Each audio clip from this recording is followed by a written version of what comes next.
Na začetku svoje učiteljske poti sem učence učila, da lačni otroci živijo v Afriki. Danes pa sedijo v krogi zraven njih. Bojana Potočnik, učiteljica. Čestitke za Bob leta, Bob, ki ga preberemo z cmokom v grlu, pa me zanima, koliko vam, oziroma kaj vam pomeni to priznanje. Pomeni mi to, da sem svojim učencem dokazala, da lahko ena navadna učiteljica mogoče spremeni en majhen košček v mozaiku tega sveta, ki ni vedno lep. Letošnjo prireditev Bob smo oglaševali z sloganom Zrcalo naši družbi. To se pravi, mediji smo nekakšno zrcalo, pa me zanima, ali v to zrcalo kdaj zleti tudi kakšen kamen? Seveda zleti kakšen kamen, je pa seveda sporočilo Boba za 2012 in Boba za 2014, govorim torej o izjavi Jelke Bobonja in letošnji dobitnici, seveda prekotne žalostno in upam, da bodo kmalu razmere takšne, da bodo lahko zmagovale tudi izjave, ki so bolj optimistične.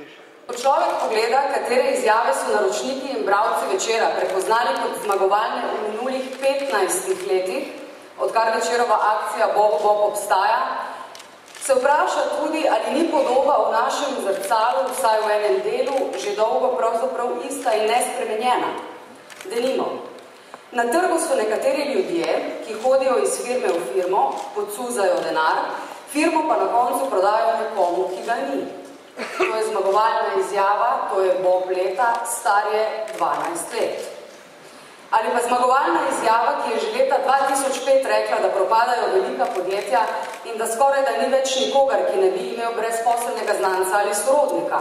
Pa 2008, da je država bolj gluha od gluhih, denimo. Kako ga vi doživljate, dojemate ta zmagovalni Bob? Zagotovo lahko rečem, da je bil moj favorit že prvič, ko sem ga tudi prebral, že pred nekaj tedni. Dejansko so se mi tudi prikazale slike iz osnovne šole, ko so nas učitelji obveščali o tem, kaj pomeni lakota, ko smo gledali slike napetih trebuščkov afriških otrok. Mi je pa povsem jasno, da tudi danes se že pojavljajo taki primeri v Sloveniji. Seveda upam, da ne bo ostalo tako kot vedno pri Bobu, da na današnji dan razumemo, kaj smo povedali, kaj smo izbrali, jutri pa je treba tudi kaj narediti. Da ne bo ostalo samo pri tem, da smo dobili nov Bob, ampak seveda, da tudi naredimo neke aktivnosti, ki bodo izboljšale stanje v Sloveniji in seveda našim otrokom. V šolah se večajo socialne razlike, na eni strani so učenci, ki imajo zelo veliko, na drugi strani pa tisti, ki nimajo za osnovne stvari. Revščina je še vedno sramota in stigma.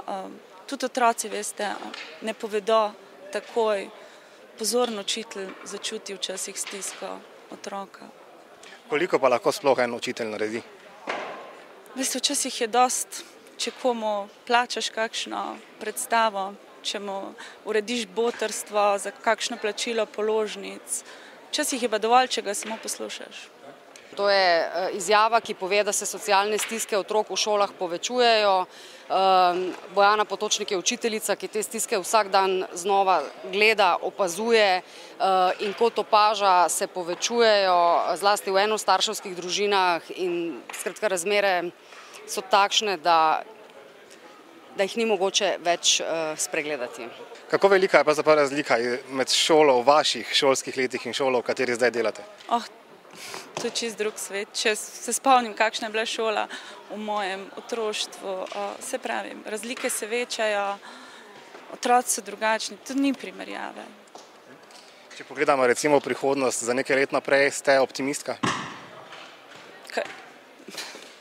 Jaz verjamem, jaz sem tudi mama, veste, in želim in upam, imam majhne otroke, da bo svet čez 10 ali pa čez nekaj letno malo lepši.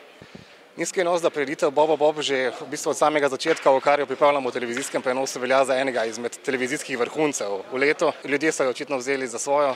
Kaj je naša skrivnost? Skrivnost je verjetno to, da povemo resnico, da povemo tisto, kar si vsi ljudje mislijo, pa ne slišijo. Letošnjo prireditev smo oglaševali s sloganom Zrcalo naši družbi. Me zanima, ali v to zrcalo kdaj zleti tudi kakšen kamen? Verjamem, da zleti kar veliko kamnov, ampak imamo v družbi eno tako zrcalo, ki se zna samo popraviti. Imamo pa tudi eno tako zrcalo, v katerega se ljudje zelo težko in ne radi pogledamo. Želim, da bi v tej naši državici, ki jo je danes Tadej Toš poimenoval z različnimi imeni, ljudje začeli zrcala tudi uporabljati. Večeru si svoje leto nekako začenjamo in zaključujemo z Bobo Bob prireditvijo. Če malce pogledamo v prihodnost, če gledamo, da je danes naše novo leto, kakšno leto je pred nami in za naše bralce? Jaz mislim, da predvsem leto, v katerem bomo mogli še vedno drug drugemu prisluhniti, kar lahko obljubim nam in našim bralcem je, da za vsakega se bomo borili in da vsakim bomo poskušali ostati skupaj, mu dati tisto, za kar je tudi v nas verjel v prejšnjih letih.